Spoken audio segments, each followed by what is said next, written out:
Si Alexa Marie Laksamana ay isang simpleng babaeng walang ibang hangad kundi mabuhay ng marangal bilang isang data encoder. Sa buong pagtitiwala, dumalo siya sa karawan ng kanyang matalik na kaibigan na si Chona Lapus. Ang hindi niya alam, binuunan ni Chona ang isang maitim na plano. Lalasunin si Alexa upang ipain sa matandang negosyante na si Mr. Salvador kapalit na isang malaking kontrata sa naluluging kumpanya ng mga Lapus. Subalit nagkaroon ng malaking pagkakamali ang tadhana.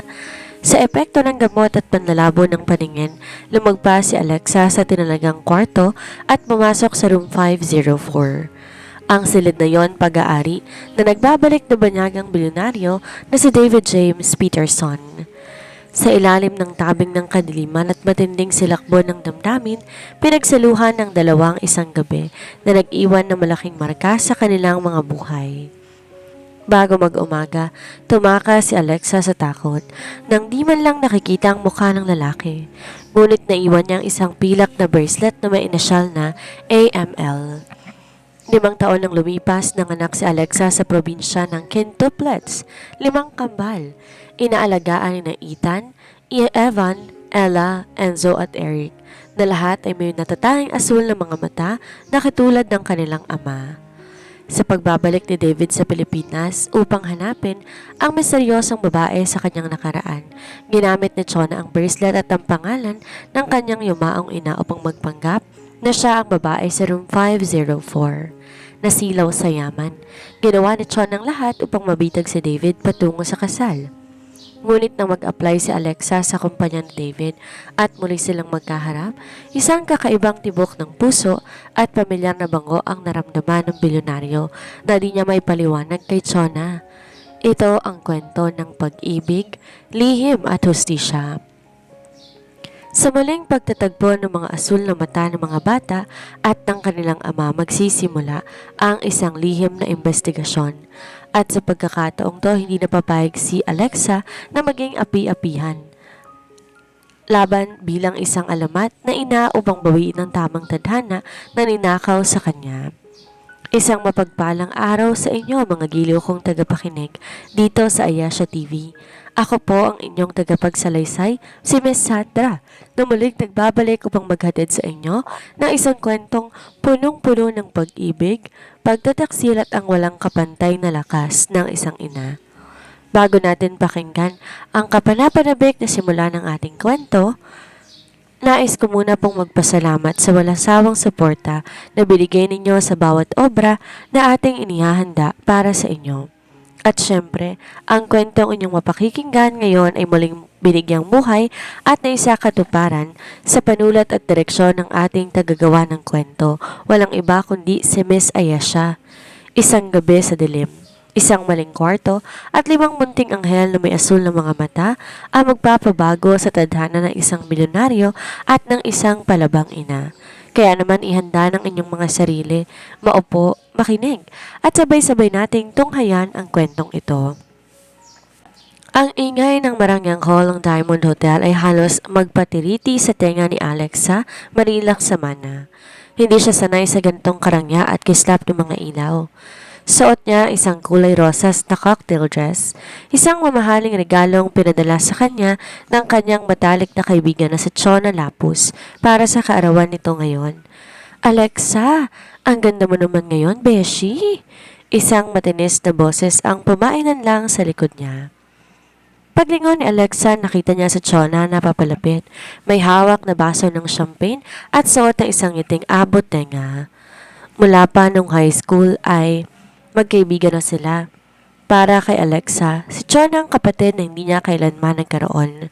Kaya naman kahit pagod na pagod siya mula sa kanyang trabaho bilang isang data encoder, pinilit niyang pumunta para maging masaya sa kaarawan nito. Happy birthday, Chona! Nakangiting bati ni Alexa, sabay abot na isang maliit at simpleng paper bag. Pasensya na ha, ito lang kinain ng budget ko. Isang simpleng silver bracelet. Pero sana magustuhan mo. Oh, thank you, Alexa. Sobrang na-touch naman ako, sagot ni Chona. Ngunit sa likod ng mga matatamis ng ngiting yon, may nakatagong kislap ng kasamaan at pandarahas sa mata ng kanyang kaibigan. Ang di alam ni Alexa ang suot niyang magandang damit ay di regalo ng pagmamahal. Ito'y isang pambalot sa isang pain. Baon sa utang ang pamilya ni Chona at upang maisalba ang kanilang negosyo, gumawa siya ng isang kasunduan sa isang matandang negosyante na si Mr. Salvador. Ang kapalit ng malaking kontrata, ang kasariwaan at kawandasan ng kanyang inosenteng kaibigan na si Alexa. Naku, Beshi, mukhang pagod na pagod ka mula sa trabaho ha. Eto, uminom ka muna ng cocktail na to. Espesyal yan, para naman mag-enjoy ka sa party ko, sabi ni Chona, sabay abot ng isang baso ng pulang inumin. Salamat, Chona, tugon ni Alexa. Dahil sa buong pagtitiwala sa kaibigan, di nagatubili si Alexa na inumin yon. Dire-diretso niyang nilagok ang cocktail nang walang kamalay-malay na may hinalong kakaibang gamot doon sa Chona na biglang nagpainit ng kanyang katawan. Isang uri ng pagpapasigla na unti-unting nagpapahina sa kanyang kontrol sa sarili. Paglipas ng 10 minuto, naramdaman na ni Alexa ang epekto nito. Nagsimulang umigot ang paligid at ang kanyang mga tuhod nang hihina.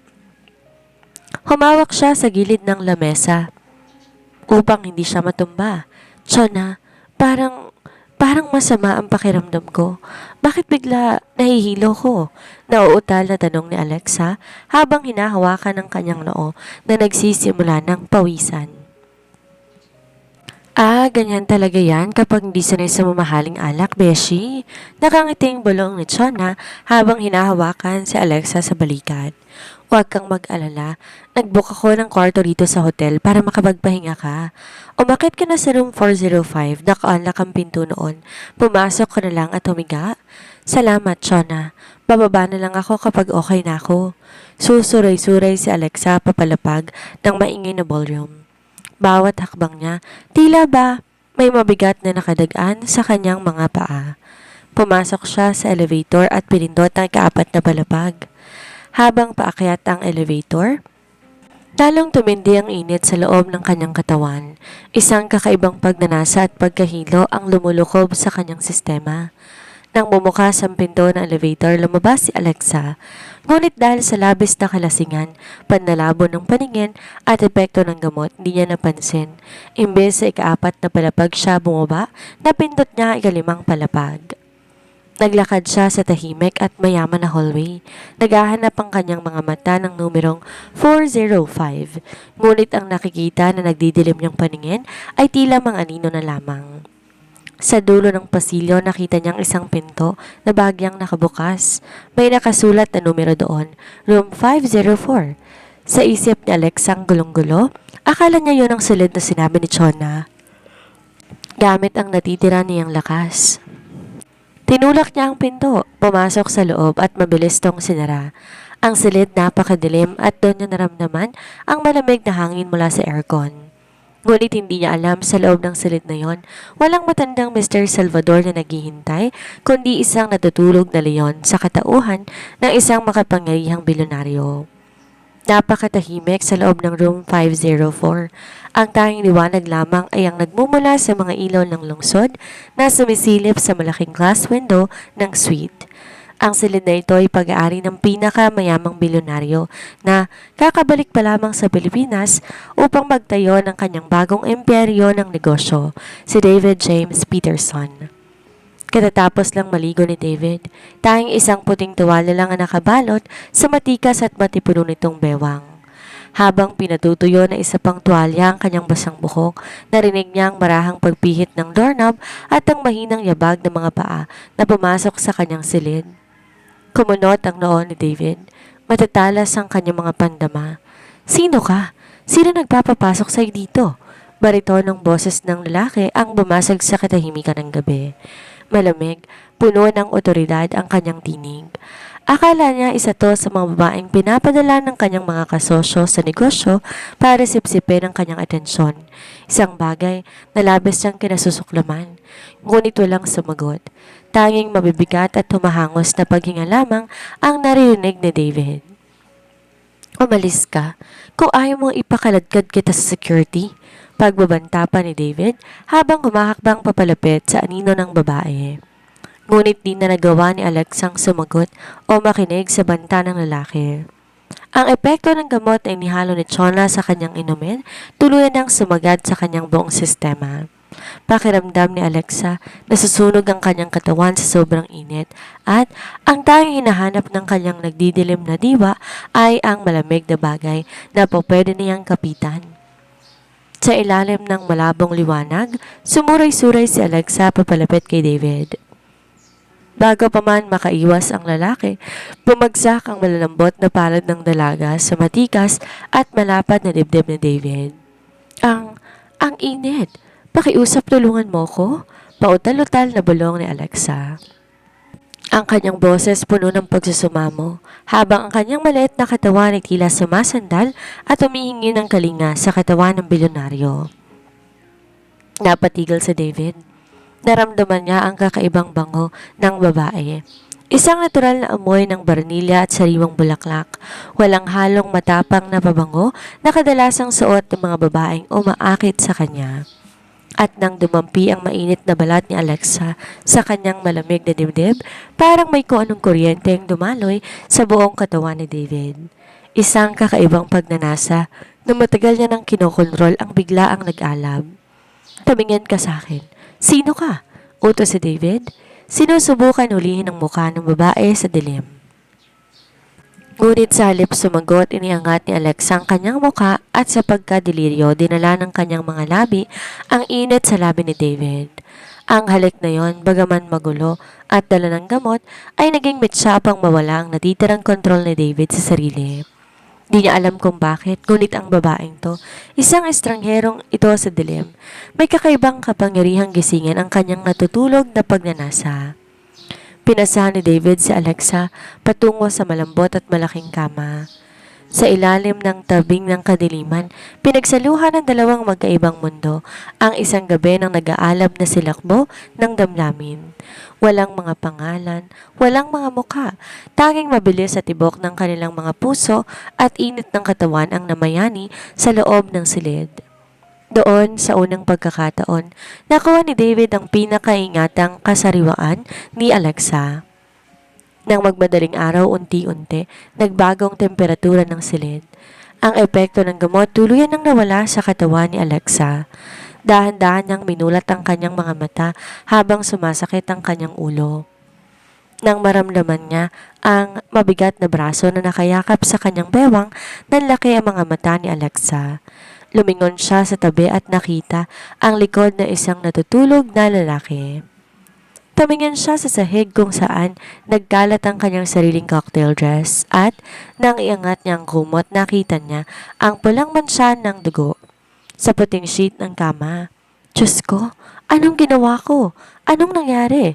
Naiiyak na bulong ni Alexa sa kanyang sarili. Nalito siya, hindi itong sinabi ni Chona, at ang lalaking katabi niya ay tiyak na hindi ang matandang inilarawan ng kaibigan noon sa mga kwento nito. Sa takot na magising ang lalaki, mapagbintangan siya ng kung ano o mapahiya lang kanyang sarili, ay dahan-dahan inalis na ni Alexa ang braso ng bilyonaryo. Nanginginig ang mga kamay, pinulot ni Alexa ang kanyang mga damit. Mabilis na itong sinuot nang di man lamang tinitingnan ng mukha ng lalaking kumuha sa kanyang pagkababae. Sa sobrang pagmamadali at takot, habang sinusuot ang kanyang lumang bag, ay ang suot niyang silver bracelet. Ang bracelet na may inasyal na AML, Alexa Marilac Samana, sa gilid ng side table at naputol ito doon. Di na napansin ni Alexa ang bracelet. Patakbo siyang lumabas ng room 504 habang dumadalo yung mga luha sa kanyang pisngi. Iniwan ng bilyonaryong walang kamalay-malay ng kanyang buhay, tuluyan ang nagbago ng gabing yon. Isang buwan ang mabilis na lumipas, matapos ang mapanirang gabi na yon sa Diamond Hotel. Para kay Alexa ang bawat araw, tila isang walang katapusang bangungot. Di niya magawang makatulog ng maayos at palagi siyang nakakaramdam ng matinding pagkahilo sa tuwing gigising sa umaga. Sa tuwing papasok siya sa trabaho bilang encoder, madalas siyang tumatakbo sa banyo dahil sa biglaang pagsusuka at labis na panghihina ng katawan. Alexa, ang putla mo. Sigurado ka bang okay ka lang? Pag-aalala na isa niya pang katrabaho habang iniabot ang isang baso ng malamig na tubig. Okay lang ako. Baka napagod lang sa overtime? Pilit ng ngiti ni Alexa. Subalit sa loob-loob niya, may gumagapang na takot. Isang hinala ang pilit niyang tinatakwil, ngunit hindi niya na magawang baliwalain.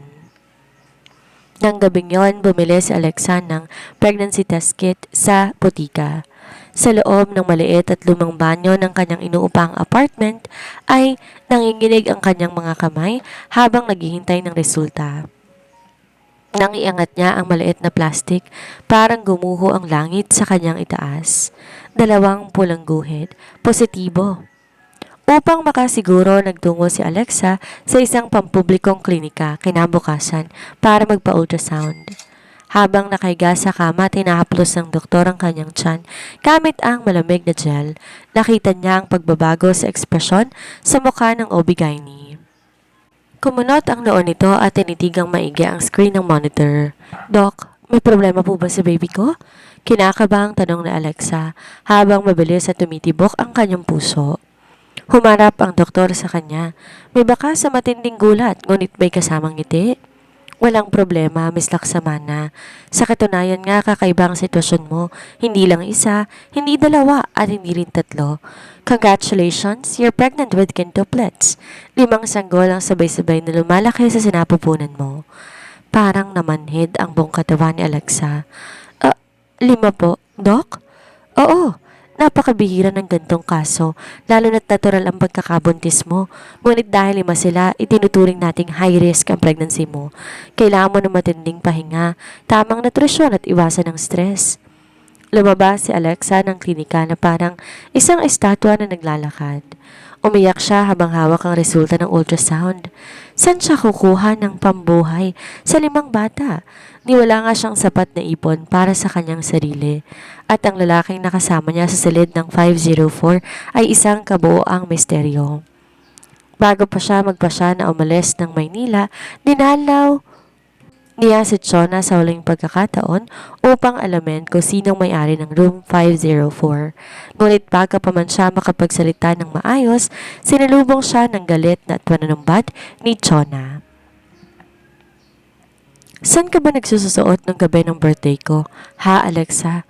Alam mo bang halos mapatay ako ni Mr. Salvador dahil hindi ka sumipot sa room 405?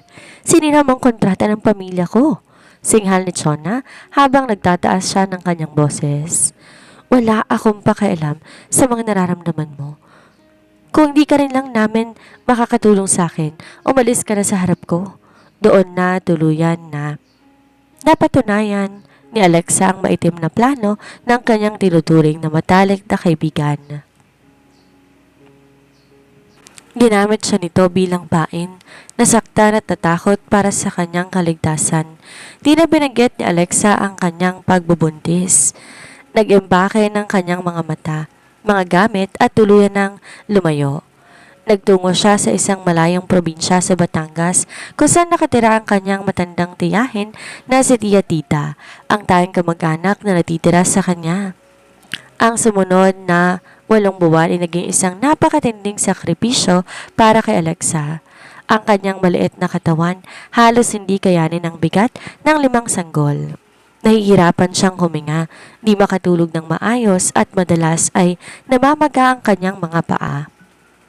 Ngunit sa tulong at pag-aalaga ng kanyang tiya, naisipan niya na ang bawat pagsubok nang sumapit ang araw ng panganganak ay dinala si Alexa sa pinakamalapit na provincial hospital para sa isang emergency cesarean section. Sa loob ng operating room, sa kabila ng matinding sakit at takot na baka may mangyaring masama sa mga sanggol, nilabanan ni Alexa ang antok at ang pagod. Isa-isang umiri at sumilang ang 5 malulusog na sanggol. Ang bawat iyak na pumainan lang sa silid ay tila ba musika na nagpawi sa lahat ng hirap at pasakit na pinagdaanan sa loob ng maraming buwan. 3 lalaki at 2 babae. Miss Alexa, lahat sila malulusog. Nakangiting sabi ng nurse habang pinapakita sa kanya mga sanggol. Nang mapagmasdan ni Alexa ang mukha ng kanyang mga anak, ay doon siya natigilan. Habang lumilipas sa mga araw, unti-unti, nakikita ang mga katangiang banyaga sa mga bata. Makasaysayang tindig at ang pinakamalinaw sa lahat, ang kanilang nagniningning at tila kristal na asul na mga mata. Isang katangian na hindi nakukuha sa lahi ni Alexa. Ang mga matang yon ay nagpapatunay lamang na ang kanilang ama ay ang misteryosong dayuhan o bilyonaryo na nakasama niya sa room 504.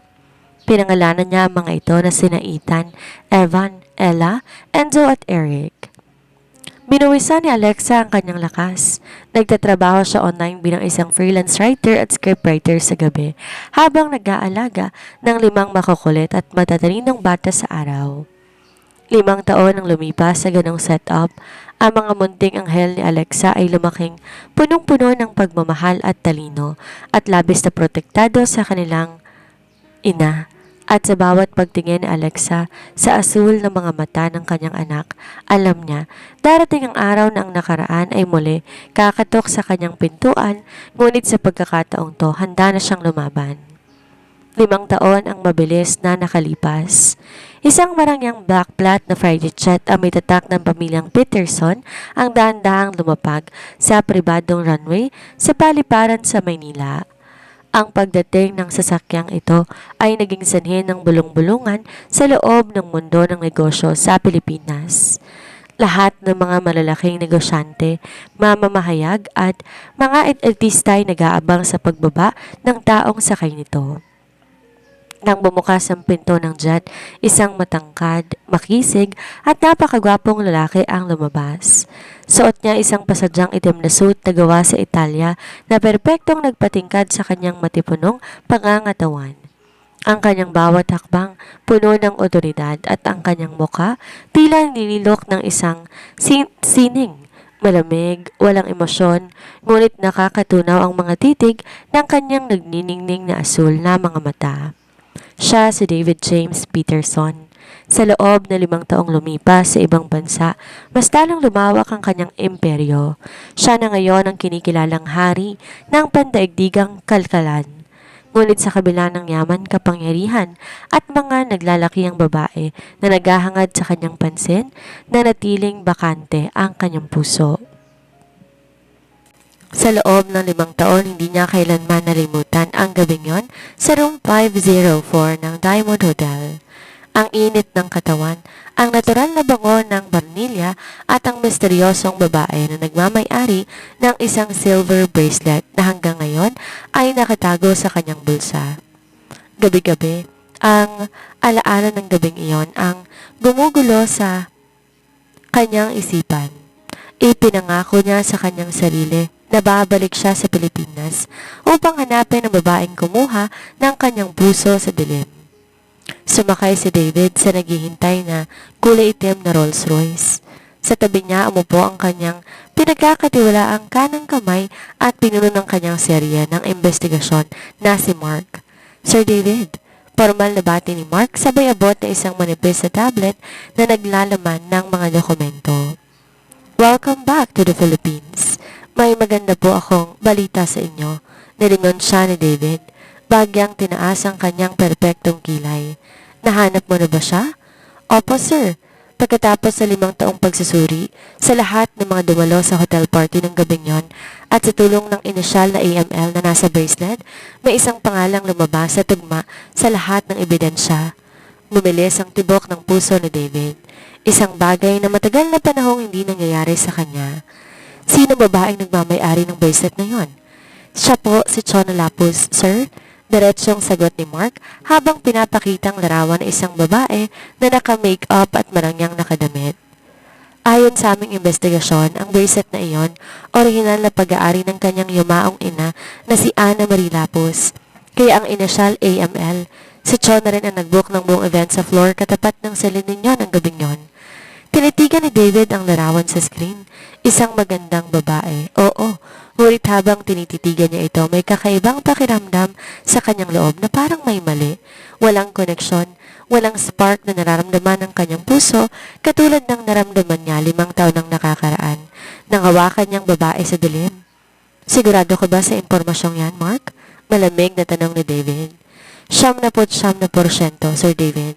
Ang pamilya ng mga Lapus kasalukuyan nahaharap sa matinding krisis sa pananalapi dahil sa mga maling pamumuhunan ng kanilang kumpanya. Ngunit ang ebidensya ng bracelet at ang hotel records malinaw na nakaturo sa kanya, paliwanag ni Mark. Pinikit ni David ang kanyang mga mata at sumandal sa malambot na upuan ng sasakyan. Iniisip niyang binitawan niyang sumpa. Pinangako sa sarili na kung sino man ang babaeng pumasok sa kanyang silid at nag-iwan ng bracelet na yon, pananagutan niya ito at gagawing reyna ng kanyang buhay. Ihanda mo ang isang pribadong pagkikita sa isang sikat na restaurant bukas ng gabi, Mark. Utos si David. Muling nagbago ang kanyang tinig putungo sa pagiging seryosong negosyante. Gusto ko siyang makaharap ng personal. Kung siya nga ang babaeng nagmamay-ari ng bracelet na yon, tutuparin ko ang pangako kung pakakasalan ko siya. Habang umaandar ang Rolls Royce sa kabaan ng kalsada ng Maynila, hindi alam ni David na sa parehong lungsod, ilang kilometro ang layo ay may isang pamilya ng 6. Isang palabang ina at 5 maliliit na bata na may parehong asul na mga mata ang naghahanda rin sa kanilang bagong simula. Ang mga gulong ng tadhana nagsimula ng umikot at walang sino mang makapipigil sa muling pagtatagpo ng tunay na magkasintahan. Sa loob ng isang marangyang VIP room ng isang sikat na 5 buhay na restaurant sa Bonifacio Global City, balisa ngunit puno ng kaba at excitement na naglalakad pabalik-balik si Chona Lapus. Panay ang tingin sa kanyang mamahaling salamin. Inaayos ang kanyang makapal na makeup at ang suot niyang pulang dress na halos lumawa na ang dibdib. Baon sa utang ang pamilya ni Chona. Ang mga ari-arian nila unti-unting kinukuha ng bangko dahil sa mga maling desisyon sa negosyo ng kanyang ama. Kaya naman na makatanggap siya ng opisyal na tawag mula sa mga tauhan ng Peterson Group, ang pinakamayapang kumpanya sa buong mundo para sa isang pribadong hapunan kasama ng mismong si David James Peterson. Alam niya, ito na ang swerteng sasagip sa kanya. Hindi ako pwedeng magkamali. Bulong ni Chona sa sarili habang hawak ang nanginig ng mga kamay. Mabilis nagbalik sa kanyang isip ang nangyari. 5 taon na ang nakakaraan sa Diamond Hotel. Naalala niya bago niya ipain sa Alexa kay Mr. Salvador, hiniram niya ang silver bracelet nito na may initial na AML, Alexa Marie Laksamana, upang ibigay ang kanyang suot. Ngunit nawala niya ito nung gabi ring yon. Nabanggitin ng mga tauhan ni David ang tungkol sa bracelet na may initial na AML at ang room 504, doon binuo ni Chon ang isang malaking kasinungalingan. Si Alexa ang nakapasok sa kwarto ng bilyonaryo, realization na sumampal kay Chona. Pero di pwede sa kanya mapunta ang swerteng ito. Akin ang bilyonaryong to. Kung ang initial ay AML, sasabihin kong galingan sa pangalan ng yumaong ina ko na si Ana Marie Lapus. Bumukas ang pinto ng VIP room.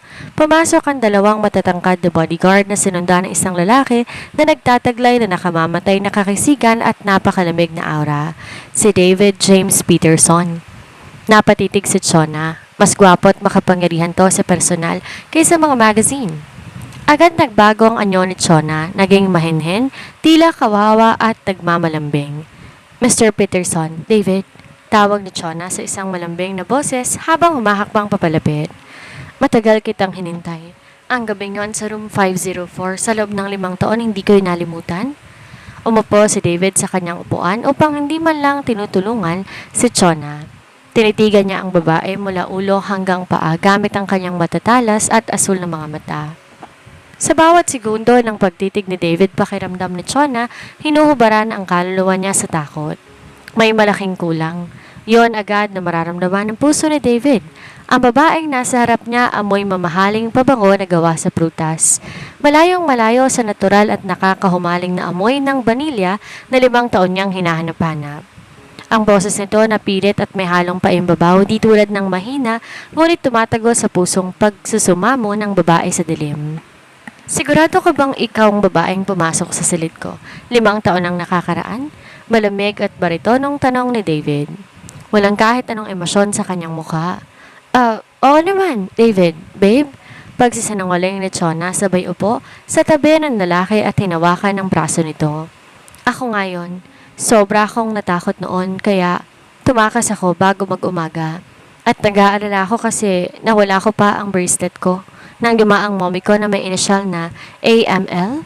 Mabuti na lang at nahanap mo ko.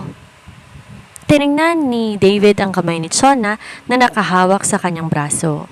Walang kuryente, walang kakaibang tibok ng puso. Para lang siyang hinawakan ng isang ordinaryong estranghero. Ngunit dahil lahat ng ebidensya ng kanyang mga tauhan, ang bracelet, ang hotel logs ng pagbook ng event ng mga lapos ay nakaturo kay Chona, pinilit ni David na tanggapin ang sitwasyon. Isa siyang lalaki na may isang salita at pananagutan. Kung ganun tutuparin ko ang pangako ko, saad ni David sabay bawi ng kamay ng kanyang braso ng dahan-dahan. Pakakasalan kita, Chona Lapus. Bibigyan ko ang pamilya mo na sapat na pondo pang maisalba ang inyong kumpanya bilang paunang regalo sa ating kasal. Halos magtatalon sa tuwa si Chona sa kanyang narinig. Oh, thank you, David. I love you so much. Susubukan sana niyang halikan si David sa labi, ngunit mabilis tumayo ang bilyonaryo. Ngunit bagong kasal, may mga mahahalagang negosyo at pagpupulang muna akong dapat eksekusuhin dito sa Pilipinas. Mananatili ka muna sa poder ng pamilya mo habang inihahanda ang mga dokumento. Malamig na pahayag ni David bago tumalikod at lumabas ng silid kasama si Mark. Nang masigurong nakaalis na si David, nagbagong mukha ni Chona. Isang malademonyong ngiti ang gumuhit sa kanyang mga labi. Salamat sa bracelet mo, Alexa. Sa akin ang bilyonaryo at habang buhay kang magiging isang mahirap na encoder. Di alam ni Chona ang kasinungalingang kanyang itinanim, unti-unting lilika ng sarili nitong bagyo na tuluyang wawasak sa kanya. Upang masustentuhan ang lumalaking pangailangan ng kanyang matatalino at makukulit na quintuplets, nagpa siya si Alexa na bumalik sa Maynila. Sa tulong ng kanyang talento sa pagdidisenyo at paggawa ng mga pattern, pinalad siyang matanggap bilang isang junior assistant designer sa isang sikat at prestihiyosong fashion house sa bansa, ang Peterson Haute Couture, na pag-aari ng walang iba kundi ang Peterson Group. Isang hapon, abalang-abala ang buong kumpanya. Balisa mga manager at panayang utos sa mga empleyado dahil sa biglaang pagbisita ng pinakamataas na pinuno ng kumpanya, ang big boss na si David James Peterson. Si Alexa naman ay kasalukuyang nasa may main lobby. Bitbit ay isang napakalaking rolyo ng mamahaling sedang tela na gagamitin para sa isang fashion show. Sa sobrang taas ng bitbit niyang tela, halos hindi niya na makita ang kanyang nilalakaran. Tabi kayo! Papasok na si Sir David! Sigaw ng head of security habang binubuksan ang malaking glass door ng kumpanya. Pumasok si David kasama ng isang batalyon ng mga bodyguard at executive. Bawat hakbang niya sa makintab na seg ng lobby nagpapakita ng labis na kapangyarihan at karangyaan. Lahat ng empleyado nakayuko bilang paggalang. Ngunit dahil sa labis na pagmamadali at panlalabo ng paningin dahil sa pagod, hindi napansin ni Alexa na sumabit ang duro ng kanyang sapatos sa isang kable ng kuryente sa sahig. Isang maikling tili ang lumabas sa mga labi ni Alexa nang mawalan siya ng balanse. Nabitawan niya ang malaking rolyo ng tela at dire-diretso na tumba pasulong.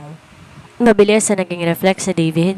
Sa halip na umiwas tulad ng madalas niyang ginagawa kapag may nagtatangkang lumapit sa kanya, kusang kumilos ang kanyang katawan. Humakbang siya pasulong at sinilo si Alexa gamit ang kanyang matitigas at matitipunong braso bago pamanto tuluyan na humalik sa sapatos niya. Blag! Gulong-gulo ang tela sa sahig ngunit naging blanco ang buong paligid para sa kanilang dalawa. Sinalo ni David si Alexa sa pamamagitan ng pagsalo sa bewang nito, habang ang isang kamay ni Alexa ay otomatikong napahawak sa matikas na dibdib ng bilyonaryo upang magpanatili ng balanse. Sa posisyong yon ay dahan-dahang iniangat ni Alexa ang kanyang mukha at tagtagpo ang kanilang mga mata. Parang umikot ang mundo. Nanlaki ang mga asul na mata ni David. Sa pagkakataong to, di malabo ang paligid. Kitang-kita niya ang magagandang mata ng babaeng nasa kanyang bisig, ang hugis ng mukha nito at ang pinakamataas na sa lahat na natural na amoy ng vanilya at sariwang bulaklak na nagbula sa leeg at buhok ni Alexa. Ito ang amoy na 5 taon niyang hinanap, ang amoy na hinding-hindi kinuha ni Chona kahit anong mamahaling pabango pa ang gamitin nito. Isang napakatinding kuryente ang gumapang sa buong katawan ni David. Ang kanyang puso ni 5 taon nang naging bato at malamig ay biglang nawala at tumibok na napakabilis. Si Alexa naman natigilan din.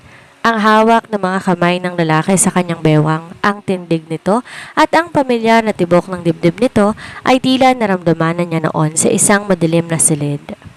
At nang makita niya ang mga asul na mata nito na katulad ng mga mata ng kanyang 5 anak, halos mapasinghap siya sa matinding gulat at takot. Ay, Diyos ko! Pasensya na po sir, pasensya na talaga. Natatarantang hiling ni Alexa habang mabilis na pilit na tumatayo at humihiwalay sa yakap ng lalaki. Yumuko siya ng napakababa habang nanginginig ang buong katawan. Imbes magalit ay nanatiling nakatitig si David sa kanya. Ramdam pa rin ng kanyang mga palad ang lambot ng bewang ni Alexa. Hawak pa rin niya na mahigpit ang braso ng dalaga, tila ayaw itong pakawalan. Isang kakaibang emosyon na may halong pangungulila at pananabik ang dumaan sa kanyang mukha. Tumingin ka sa akin, baritono at may halong pakiusap na utos ni David. Sino ka? Ano ang pangalan mo? Ang boses na yon. Yon ang boses na nagtanong sa kanya sa dilim 5 taon nang nakakaraan. Lalong kinabahan si Alexa, hindi siya po pwedeng magkamali. Ang lalaking nasa harap niya ngayon ay ang ama ng kanyang quintuplets at siya ang isa sa pinakamakapangyarihang bilyonaryo na po pwedeng kumuha sa kanyang mga anak. Sa isang kurap lang. Ako po si Alexa. Isang assistant po ako rito, sir. Pasensya na po sa pagiging pabaya ko. Nanginginig at pautal-utal na sagot ni Alexa Marilaksamana habang nakayuko. Di niya magawang tingnan ang diretso sa mga asul na mata si David James Peterson. Dahil sa matinding takot ay baka makilala siya nito at bawi ng kanyang mga anak, mabilis binawi ni Alexa ang kanyang braso sa pagkakahawak ng bilyonaryo. Yumuko siyang muli para kunin ang naggalat na tela at patakbong tinungo ang back office, ngunit di man lang lumingon ang lalaki. Naiwang tulala si David sa gitna ng lobby.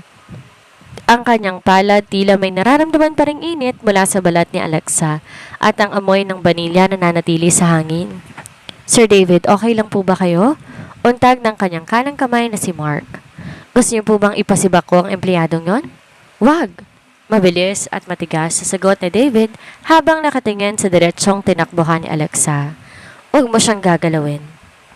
Kinabukasan, linggo, walang pasok si Alexa upang mabigyan ng kanyang 5 munting anghel. Dinala niya ang mga ito sa isang mall sa Maynila, malapit sa isang malaking daycare at parke. Ang 5 bata, sina Ethan, Evan, Ella, Enzo at Eric, suot ang makukulay na damit. Agaw pansin sila sa lahat na nakakasalubong dahil sa kanilang pambihirang karangyaan at kagandahan. Matatangkad para sa kanilang edad, matangos ang ilong at ang pinakamalinaw sa lahat, ang kanilang nagniningning na kristal na asul na mga mata. Sa parehong oras, katatapos lang na David sa isang mahalagang pulong sa isang hotel malapit sa mall na yon. Habang naglalakad siya patungo sa kanyang naghihintay na sasakyan, kasama ang kanyang mga bodyguard, biglang may isang maliit na kulay pulang bola na gumulong sa tapat ng kanyang sapatos. Napatigil si David. Tumingin siya sa direksyon kung saan nanggaling ang bola. Doon niya nakita ang isang maliit na batang lalaki, si Ethan, na patakbong lumalapit sa kanya. Kusa at tila pinapatakbo ng instinct na itaas na David ang kanyang kamay upang senyasan ng kanyang mga bodyguard na huwag lumapit o sakta ng bata. Giboko si David, pinulot ang bola. Lumuhod siya sa semento upang mapantayan ang taas ng maliit na bata. Nang magtagpo ang kanilang mga mata, parang binuhusan ng malamig na tubig si David. Ang batang lalaki sa kanyang harap ay may mga asul na mata, isang katangiang banyaga na katulad ng sa kanya. Hindi lang yon, ang hugis ng panga ng bata, ang matangos na ilong at ang paraan ng pagtayo nito, tila isang maliit na bersyon ng kanyang sarili. Here's your ball, little boy, nakangiting saan ni David. Ang kanyang boses na madalas malamig at nakakatakot, biglang naging malambot at puno ng pagmamahal. Isang bagay na kahit si Mark hindi pa kailanman nakikitang mangyari. Thank you, mister, masiglang sagot ni Ethan habang tinatanggap ang bola. Tinitigan ng bata ang mukha ni David at napatigil din to. Sabi ni Mommy, bad daw makipag-usap sa stranger, pero mukha ka namang mabait at saka, bakit ka mukha mo sa Enzo at Evan? May asul ka ring mata. Bago pa makasagot si David sa inosenteng tanong ng bata, may 4 pang maliliit na bata ang sumulpot mula sa likod ng malaking halaman, 2 lalaki at 2 babae. Lahat sila magkakahawig at lahat may parehong asul na mga mata na nakatitig sa kanya ng may kuryosidad. Quintuplets. Isang matinding hampas sa puso ang naramdaman ni David. 5 taon ang nakakaraan mula ng gabi sa room 504 at ang mga batang ito mukhang 5 taong gulang na. Ethan, Evan, Ella, Enzo, Eric, huwag kayong tatakbo, pakiusap. Isang pamilyar, humahangos at nag-aalalang boses ng isang ina ang pumainan lang mula sa malapit. Napatayo si David. Paglingon niya, nakita niya si Alexa na tumatakbo papalapit. May bitbit na mga bag ng pagkain. Nang makita ni Alexa kung sinong kausap ng kanyang mga anak, tuluyang nawala ng kulay ang kanyang muka at nabitawan niya ang kanyang mga bitbit. Nagtatagpong muli ang kanilang mga mata. Ang bilyonaryo at ang assistant designer sa gitna ng 5 munting anghel na nagtataglay ng kanilang parehong dugo. Nabalot ng isang nakabibinging katahimikan ng paligid. Nakatitig si David kay Alexa habang si Alexa naman tila nakakita ng multo at dahan-dahan hinihila ang kanyang 5 anak pabalik sa kanyang likuran. Isang likas na kilos ng isang ina na gustong protektahan ang kanyang mga anak mula sa panganib. Sila ang mga anak mo, Alexa? Tanong ni David. Ang kanyang boses ay nanginginig. Isang bagay na hindi mo maririnig sa isang makapangyarihang bilyonaryo katulad niya. Opo, Sir David. Mga anak ko po sila. Pasensya na po kung abala kayo ng aking mga anak. Halina kayo mga anak, uwi na tayo? Natatarantang sagot ni Alexa.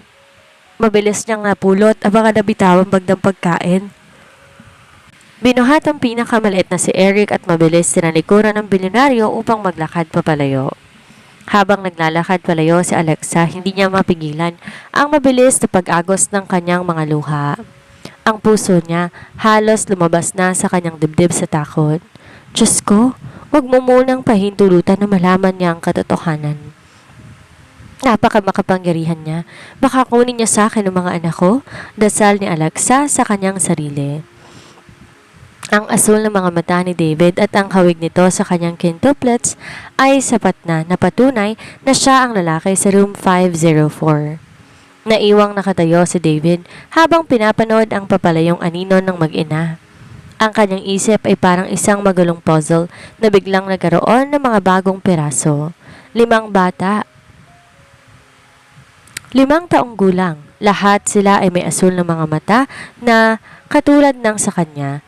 At higit sa lahat, ang kanilang ina ay si Alexa, ang babaeng nagpapatibok ng puso niya sa tuwing malapit to sa kanya. Sir David, may problema po ba? Tanong ni Mark nang may lumapit matapos mapansin ang kakaibang kinikilos ng kanyang amo. Mark, tawag ni David. Di inaalis ang tingin sa direksyon na tinakbuhan ni Alexa. May malaking ngiti sa mga ebidensyang binigay mo sa akin tungkol kay Chona. Ano po yon, sir? Si Chona, sa tuwing malapit ako sa kanya, wala akong nararamdaman kung hindi ang paimbabaw na ugali. Walang koneksyon ang puso ko sa kanya, pero si Alexa. Huminga na malalim si David. Ang bango niya, ang aura niya at ang mga anak niya. Mark, nakita mo ba mga bata? Sila ay quintuplets at lahat sila may asul na mga mata.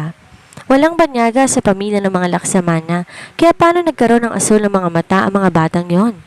Nanlaki ang mga mata ni Mark nang makuha ang ibig sabihin ng kanyang amo. Sir, ibig niyo po bang sabihin? Gusto kong gawan mo ng mas malalim at mas masusing background check si Alexa Marie Laksamana. Utos si David. Bumalik ang kanyang malamig at matalas na otoridad. Alamin mo kung nasan siya 5 taon nang nakakaraan sa mismong gabi ng kaarawan ni Chona at higit sa lahat, kumuha si David ng isang maliit na plastic mula sa kanyang bulsa. Naglalaman to na isang hibla ng buhok ni Ethan na nakuha niya nang tapikin niya ang ulo ng bata kanina. Dalhin mo ito sa pinakamagaling na laboratorio. Magsagawa ka ng isang lihim na DNA test sa pagitan ko at ng batang iyon. Masusunod, Sir David. Paano naman po si Miss Chona? Tanong ni Mark. Kumuha ka rin ng DNA sample mula kay Chona nang hindi niya nalalaman. Gusto ko ng malinaw na ebidensya, Mark. Kung nagawa kong lokohin ng babaeng yon gamit ang bracelet na yon, sisiguraduhin kong pagbabayaran niya ang bawat segundo ng pagsisinungaling niya sa akin. pagbabanta ni David habang nanliliit ang kanyang mga asul na mata sa galit. Nang gabing yon, di nakatulog si David sa loob ng kanyang penthouse. Hawak niya ang sirang silver bracelet na may inisyal na AML.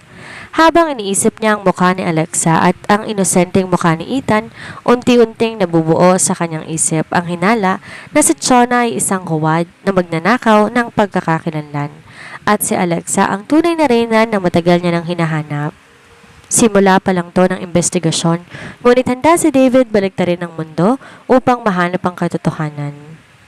Nakarating sa kaalaman ni Chona Lapus na ang kampanyang pag-aari ng kanyang fiancé na si David ay may empleyadong nagngangalang Alexa Marie Laksamana. Agad nag-init ang buong mukha at katawan ng ambisyosong babae sa matinding galit at takot. Hindi maaari ito. Galit na bulong ni Chona habang pabagsak na sinasara ang pinto ng kanyang mamahaling sasakyan sa parking lot ng kumpanya. 5 taon na akong tahimik. Paano bumalik ang babaeng yan? At bakit dito pa sa kumpanya ni David? Dala na matinding takot na baka mabulgar ang kanyang malaking kasinungalingan bago sumapit ang kasal, sumugod si Chona sa design department ng Peterson Haute Couture. Pagpasok niya, nakita niya si Alexa na kasalukuyan na seryosong nag-aayos ng mga tustusan at pattern ng mga tela sa mahabang lamesa. Alexa Marie Laksamana. Isang matinis at mapang-aping sigaw ang bumasag sa katahimikan ng malaking silid. Napatigil lahat ng empleyado sa pagtatrabaho. Paglingon ni Alexa ay nakita niya si Chona na naglalakad papalapit sa kanya. Nag-aapoy ang mga mata sa galit at taas noo ang tindig. Chona? Mahinahong bigkas ni Alexa bagaman nararamdaman niya ang mabilis na pagtibok ng kanyang puso. Anong ginagawa mo dito sa kumpanya ng fiancé ko, Alexa? Nakita niya si Chona na naglalakad papalapit sa kanya. Akala mo ba hindi ko alam ang marami mong balak? Singhal ni Chona habang dinuduro ang mukha ng dalaga sa harap ng maraming empleyado. Gusto mo siyang agawin sa akin, di ba? Isang hamak na assistant designer lang ang posisyon mo rito, pero nagmamarunong ka. Pumasok ka lang dito para umalagid sa lalaki ko. Tumingin si Alexa sa paligid. Nakita niyang pinapanood sila ng kanilang mga katrabaho. Kung ito ang dating Alexa 5 taon nang nakakaraan, ang mahina, madaling maiyak at sunod-sunuran, tiyak yung muko na ito tumakbo sa banyo para umiyak. Ngunit hindi na siyang dating Alexa, isa na siyang ina ngayon.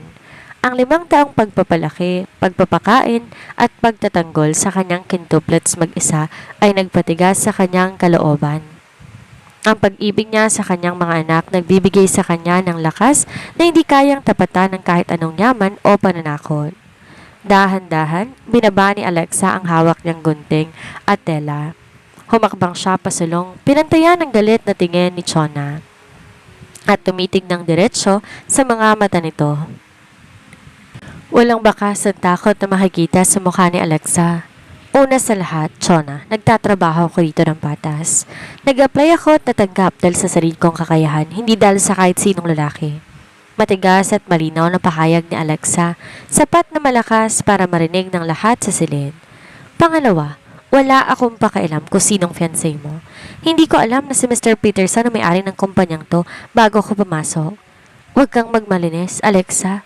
Alam ko namang ahas ka eh. Susubukan pa sana ni Chona itulak si Alexa, ngunit mabilis na humakbang paatras ang dalaga upang maiwasan to. At pangatlo, pagak na tumawa si Alexa, isang mapanghamong ngiti ang gumuhit sa kanyang mga labi. Lumapit pa siya ng kaunti kay Chona at bumulong sa isang malamig ngunit matalim na boses. Huwag mo kong sisigawan at pagbibintangan ng kung ano-ano sa harap ng mga katrabaho ko, Chona Lapus.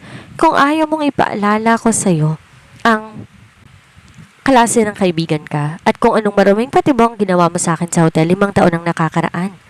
Nanlaki ang mga mata ni Chona. Napasinghap siya sa gulat. Di niya akalaing ang dating maamong tupa na sa Alexa ay may kakayahan maglabas na matatalas na koko ngayon. Bastos ka!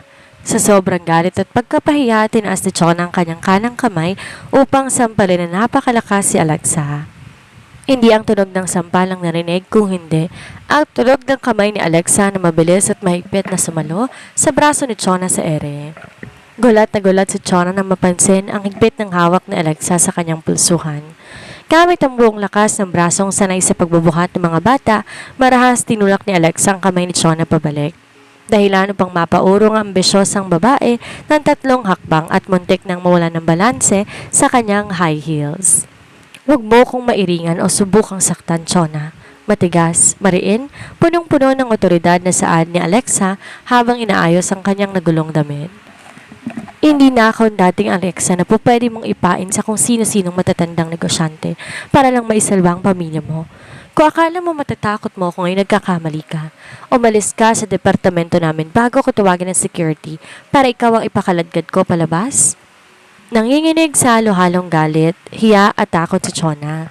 Kitang-kita niya sa mata ni Alexa na seryoso ito at di na po pwedeng biruin. Habang pinapanood ng mga nagbubulong ang empleyado, padarag na kinuha ni Chona ang kanyang designer bag. Pagbabayaran mo to, Alexa. Sisiguraduhin kong mawawalan ka ng trabaho dito. Pagbabanta ni Chona bago mabilis tumalikod at naglakad palabas. Habang ang puso ay nagpapanik sa takot na baka lumabas na lahat ng kanyang mga lihim. Naiwang nakatayo si Alexa, huminga na malalim upang pakalmahin ang sarili. Alam niya nagsimula ng totoong laban. Ngunit para sa kaligtasan at kinabukasan ng kanyang quintuplets, hindi siya uurong kahit kanino. Di pa man tuluyang nakakalabas si Chona sa pinto ng design department matapos ang kanyang pakikipagtuos kay Alexa, biglang bumukas ng marahasang double doors ng silid. Isang grupo ng matatangkad na lalaking nakasuit ang pumasok at sa gitna nila ay naglalakad isang lalaking nagtataglay na nakamamatay na kakisigan at napakalamig na aura. Si David James Peterson. Sa tabi niya ang kanyang kanang kamay na si Mark na may hawak na isang makapal na brown envelope. Nabalot ng takot at kaba ang buong palapag. Bawat hakbang na sapatos sa David sa sahig, tila tunog ng hatol ng kamatayan para kay Chona. Nang makita ni Chona si David, agad na nagbagong kanyang anyo. Mabilis siyang nagkunwaring umiiyak, lumapit sa bilyonaryo at tumawak sa braso nito habang nagmamakaawa. David, babe, mabutit dumating ka. Pag-iyak-iyakan ni Chona habang tinuturo si Alexa. Itong babaeng to. Itong si Alexa na assistant designer mo, inaaway ako. Sinugod niya ako at pinagbabantaan. Gusto kanyang agawin sa akin dahil alam niyang mayaman ka? Sabi ko sa kanya, magpapakasal tayo sa sunod na linggo pero ayaw niyang makinig. Tinignan ni David ang kamay ni Chona na nakahawak sa kanyang braso. Sa pagkakataong to may bakas na matinding dumi at muhi sa kanyang mga mata. Dahan-dahan, ngunit mariin niyang binalibag ang kamay ni Chona pabalik upang humiwalay ito sa kanya. Huwag mo kong hahawakan, Chona Lapus. Malamig at baritonong kulog ng boses ni David ang nagpatahimik sa buong silid. Tumingin si David kay Alexa. Nakita ang pamumula ng mata ng dalaga, ngunit naratiling tuwid ang tindig nito, isang palabang ina na handang harapin ang kahit anong bagyo. Ang puso ni David muling kumurot sa matinding pangungulila at pag-aalala. Humarap si David kay Mark. Ibigay mo sa akin ang mga dokumento. Narito na po, Sir David. Formal na sagot ni Mark sabay abot ng brown envelope. Ito ang opisyal na resulta mula sa genetic laboratory at ang totoong logbook ng Diamond Hotel 5 taon nang nakakaraan na tinago ng lumang manager na binayaran ng pamilyang Lapus. Nanginginig ang mga tuhod ni Chona nang marinig ang mga salitang DNA at hotel logbook. Gusto niyang tumakbo palayo, ngunit hinarangan na ng mga bodyguard ni David ang tapat ng pintuan. Binuksan ni David ang envelope, kinuha ang mga papel sa loob nito.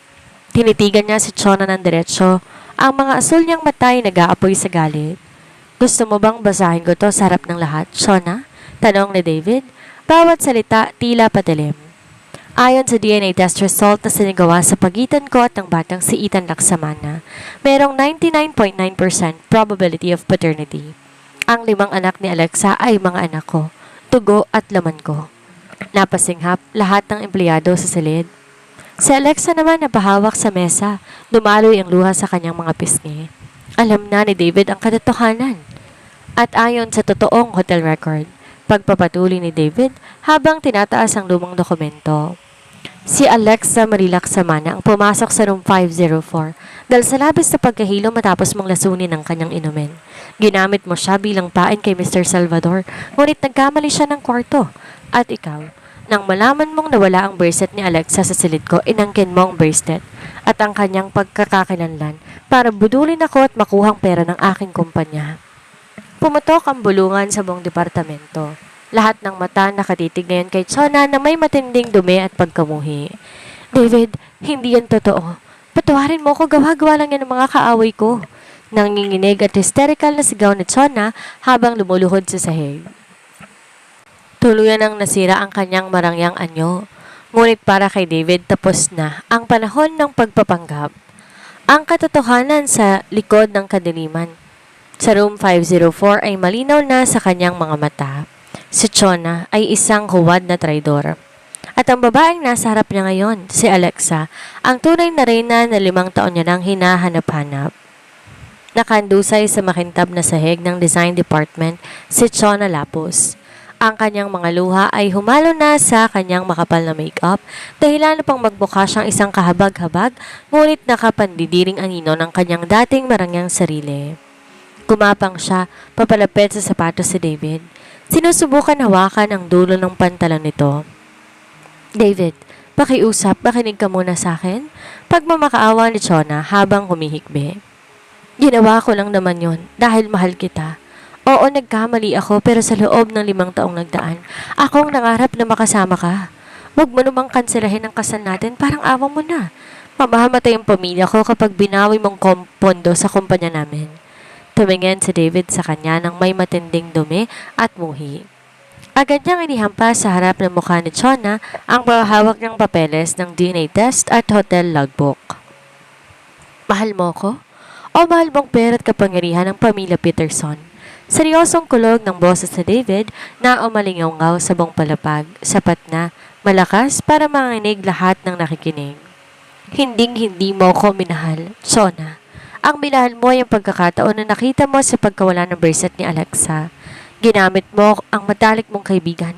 Pinagbili mo ang kasiniwaan niya sa isang matandang negosyante at nang magtagumpay siya sa pagtakas sa silid ko, ninakaw mo pa rin ang kanyang tadhana? Humarap si David kay Mark. Di man lang tinitingnan ang umiiyak na babae sa kanyang paanan. Mark, tawagan ng legal department. I-freeze ang lahat ng pondo na binigay natin sa kumpanya ng mga lapos. Kanselahin lahat ng kontrata at maghain kayo ng demanding falsification of documents, swindling at human trafficking laban sa babaeng to para sa ginawa niya kay Alexa 5 taon nang nakakaraan? Wag, David, wag! Tirinit Chona habang tuluyan nang nagpapanik. Na makitang wala ng awa si David, lumingon si Chona kay Alexa na kasalukuyang nakatayo pa rin sa tabi ng mesa, umiiyak dahil sa halo-halong emosyon ng sakit at ginhawa. Alexa, magkaibigan tayo, di ba? Sigaw ni Chona habang nakaluhod na humarap sa dalaga. Patawarin mo ko, Beshi. Sabihin mo kay David iurong ang demanda. Isipin mong pinagsamahan natin nung high school. Nagkamali lang ako, Alexa. Tiningnan siya ni Alexa ng diretsyo. Ang kanyang mga mata, bagaman may luha, ay di nagpakita ng kahit anong kahinaan. Humakbang si Alexa pasulong, ang kanyang tindig puno ng dangal bilang isang ina na nagtiis ng 5 taong hirap. Pinagsamahan, Chona? Malamig na tanong ni Alexa. Ang kanyang boses ay kalmado ngunit may talim ng hustisya. Naisip pa ba ang pinagsamahan natin nung ipain mo ko kay Mr. Salvador kapalit ng kontrata? Naisip mo ba ako na nagtatrabaho ko gabi-gabi para lang may maipakain sa 5 sanggol ko habang ikaw nagpapakasasa sa karangyaan gamit ang pagkakakilanlan ko? Chona, pinatawad kita noon bilang kaibigan ko kaya ako lumayo. Pero ngayon hindi lang akong sinira mo. Sinubukan mo rin ilayo ang ama ng mga anak ko sa kanila kaya huwag kang humingi ng awa sa akin. Dalang awa ko para lang sa mga anak ko at wala nang natitira para sa isang traidor na katulad mo. Bastos ka. Magdanakaw ka, Alexa. Sa akin dapat si David. Biglang nagwala si Chona at tumayo upang sigurin si Alexa, ngunit bago pa man siya makalapit, mabilis na humarang ang 2 naglalakiang security guard ni David. Ilabas ang basurang yan sa kumpanya ko. Malamig na utos si David.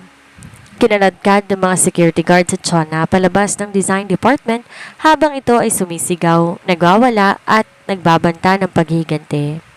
Ang kanyang marangyang pangarap tuluyan ng gumuho at ang taong naghihintay sa kanya ay ang madilim na selda ng kulungan at ang kahihiyan ng kanyang pamilya. Nang tumahimik ang buong silid, nilingon ni David lahat ng empleyado na nakatitig pa rin sa kanila. Lahat kayo bumalik sa trabaho at simula sa araw na to, sino mang magsasalita na masama o umape kay Alexa Marilac Samana, hindi lang masisibak sa trabaho. Sisiguraduhin kong hindi na kayo makakatapak pa sa kahit anong kumpanya sa buong bansa. Opo, Sir David? Sabay-sabay na sagot ng mga empleyado bago mabilis nang yumuko at nagpanggap na abala sa kanilang mga mesa. Humarap si David kay Alexa. Dahan-dahan lumambot ang kanyang matitigas na mukha habang lumalakad papalapit sa babaeng tunay na nagmamay-ari ng kanyang puso. At para kay Alexa, naramdaman niya na sa wakas, pagkatapos ng 5 taon ng unos ay dumating na ang taong magtatanggol sa kanya. Nang tuluyang umalis sa mga tauhan at natahimik ang buong palapag, dahan-dahang lumapit si David James Peterson kay Alexa. Ang bilyonaryong kilala sa pagiging malamig at walang awa sa negosyo, dahan-dahang lumuhod sa sahig sa mismong harap ng mesa kung saan nakatayo ang dalaga. Hinawakan ni David ang nanginginig na mga kamay ni Alexa. Tiningala ang kanyang gwapong mukha at tumitig ng may labis na pagsisisi at pagmamahal sa mata ng babae. Alexa Marilac Samana, tapat at gumaralgal ang boses ni David. Patawad kung hinayaan kong lumipas sa 5 taon na naghihirap kang mag-isa pang palakihin ang mga anak natin. Patawad kung naging bulag ako at muntik nang mapakasalan ng maling babae dahil sa bracelet na yon. Dumaloy ang sariwang luha sa mga pisngi ni Alexa habang nakatitig sa bilyonaryo. Lahat ng bigat na dinala niya sa kanyang dibdib sa loob na 5 taon. Ang takot, ang pagod, ang gutom at ang lungkot, tila biglang natunaw sa init ng hawak ni David. Ngunit ngayong nahanap na kita at alam ko ng katotohanan, pagpapatuloy ni David sabay hugot na isang maliit na pilos na kahon mula sa kanyang bulsa. Binuksan niya ito, tumambad isang napakalaki at nagniningning na blue diamond ring na kasing kulay ng kanilang mga mata. Hindi ko nahahayaang mawala ka pa, o mga anak natin. Pinapangako kong poprotektahan ko kayo gamit ang buhay ko. Will you marry me, Alexa? Not just because you are the mother of my quintuplets, but because my heart finally found its true owner. Humagulgol ng iyak si Alexa, ngunit sa pagkakataong to, iyak to ng labis na kaligayahan. Tumango siya ng sunod-sunod. Oo, David, tinatanggap ko. Oo. Sinuot ni David ang singsing sa daliri ni Alexa bago tumayo at marahang hinilang dalaga para sa isang mahigpit at matagal na yakap. Doon sa harap ng lahat, muling naramdaman ni Alexa ang pamilyar na init at amoy ng lalaking nagpabago sa kanyang tadhana 5 taon nang nakakaraan. Makalipas ang 3 buwan, isang warangyang kasal na itinuturing na kasal ng dekada ang naganap sa isang napakaganda at pribadong isla sa Palawan na binili ni David para lamang sa araw na ito. Ang buong paligid na paliligiran ng mga puting bulaklak at mga dekorasyong ginto. Ang mga sikat na personalidad, negosyante at royalty mula sa iba't ibang bansa ay dumalo upang masaksihan ang pag-iisang dibdib ng bilyonaryo. Tumunog ang marahang musika ng kasal. Bumuka sa malaking pinto ng kapilya sa tapat ng dagat.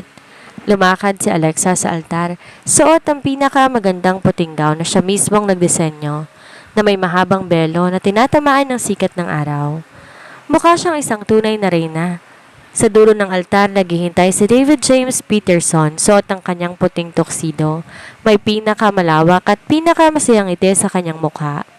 Ngunit ang mas nakakaagaw ng pansin sa lahat, ang 5 maliliit na anghel na nakatayo sa tabi ni David.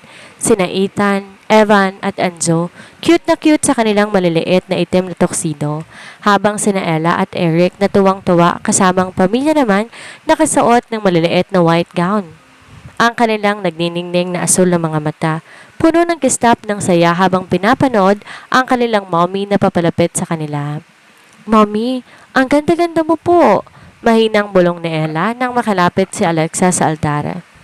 Ngumiti si Alexa sa kanyang mga anak bago hinarap si David. Hinawakan ng bilyonaryong kamay ng kanyang asawa at sabay silang humarap sa pari upang magpalitan ng sumpa ng pag-ibig.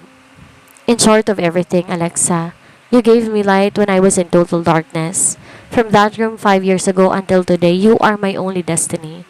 Masuyong saad ni David habang pinatutuyo ang luha sa mata ni Alexa. Salamat, dahil hindi ka sumuko na hanapin ako, David, at salamat dahil binigyan mo ng buong pamilya ang mga anak natin. Sagot naman ni Alexa. Ngayon, dinedeklara ko kayo bilang mag-asawa.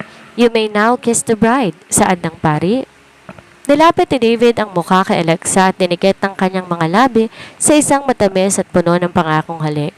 Habang nagpapalakpakan, lahat ng mga besita at nagtatatalon sa tawa ang kanilang quintuplet sa paligid nila. Wala nang tsona na makakagulo dahil kasalukuyan itong nagdurusa sa malamig na selda ng kulungan kasama ng kanyang pamilya dahil sa kanilang mga krimen. Wala nang lihim sa dilim at wala nang pananakot. Ang kwentong nagsimula sa isang patibong at maling kwarto, nagbunga ng 5 munting anghel at nauwi sa isang perpekto, marangya at panghabang buhay na kaligayahan. Isang maagang sikat ng araw ang pumasok sa malaking glass window ng pangunahing silid sa loob ng mansyon ng pamilyang Peterson sa Forbes Park. Napakatahimik ng paligid at mahimbing pang natutulog si Alexa Marie Laksamana Peterson sa dibdib ng kanyang asawa na si David James Peterson. Ngunit ang katahimikang yon hindi nagtagal. Padagundong. Naririnig ang mabilis at maliliit na yabag ng mga paa mula sa hallway. Bago pa makabangon si David, bumukas ng marahas ang pintuan ng kanilang silid. Mommy! Daddy! Wake up po! Sabay-sabay na sigaw ng 5 boses. Pumasok ang 5 makakulit na quintuplets na sina Ethan, Evan, Ella, Enzo at Eric. Lahat sila suot ang kanilang magkakakulay na pajama at ang kanilang nagniningning na asul na mga mata gising na gising na.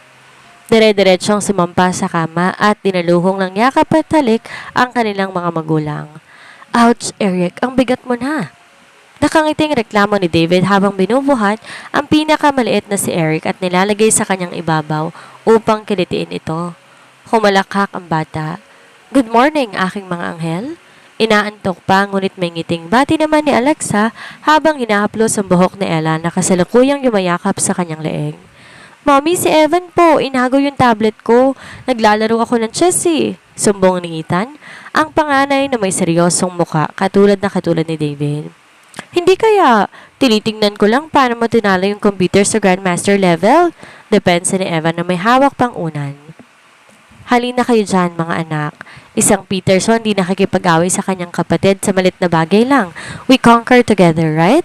Baritono ngunit malambing na saway ni David sa 2 batang lalaki. Agad tumango ang dalawa at nag-fist bump bilang pagbati. Ganito ang naging buhay ni na David at Alexa matapos ang kanilang kasal. Ang mansong dati napakatahimik, malamig at tila isang museum lang na puno ng ingay, tawanan at takbuhan ng 5 bata. Si David na dating kinatatakutan ng buong mundo ng negosyo ay naging isang napakalambing na ama na handang maging kabayo sa sahig sa tuwing maglalaro ang mga anak. Pagsapit ng tanghali, nagpasya naman ang pamilya na magkaroon ng isang simpleng garden picnic sa malawak na bakuran ng mansyon. Naglatag si Alexa ng tela sa damuhan at inihanda ang mga paboritong pagkain ng mga bata, mga sandwich, prutas at ang paborito nilang fried chicken. Habang abala sina Ella at Enzo sa paghahabol ng kanilang alagang tuta sa damuhan, lumapit si David sa likod ni Alexa at niyakap to ng mahigpit sa bewang. Pinatong ni David ang kanyang panga sa balikat ni Alexa. Nilalasap ang pamilyar na banilya na 5 taon niyang hinanap. Salamat, Alexa. May ngiti sa kanyang mga labi. Salamat para saan, David? Salamat dahil kahit dumaan pa ang 5 taon na wala ako sa tabi mo, ay binuwis mo ang lakas mo para lang palakin silang ganito katalino at kabait. Tapat na saad ni David habang nakatingin kina Ethan at Evan na kasalukuyan namang tinuturuan ni Eric na sumipa ng bola. Di ko lubos maisip kung ano nga bang gabing yon na naging buhay ko ngayon kung di ka pumasok sa room 504 ng gabing yon. Naiyak ng bahagya si Alexa sa emosyon. Hinawakan niya ang kamay ni David na nakapulupot sa kanyang bewang. Nung una, akala ko ang gabing yon ay ang malaking pagkakamali at kapahamakan sa buhay ko. David, natakot ako, nahirapan ako. Pero nang makita ko ang mga anak natin at nang magbalik ka para sa amin, na-realize ko na ang gabing yon hindi pagkakamali. Yon ang simula ng plano ng tadhana para sa atin. Humarap si David kay Alexa. Dahan-dahang inilapit ang kanyang mukha at hinalikan ng noon ng kanyang asawa bago bumaba sa mga labi nito. Isang halik na puno ng pangako nang walang katapusang proteksyon at pagmamahal.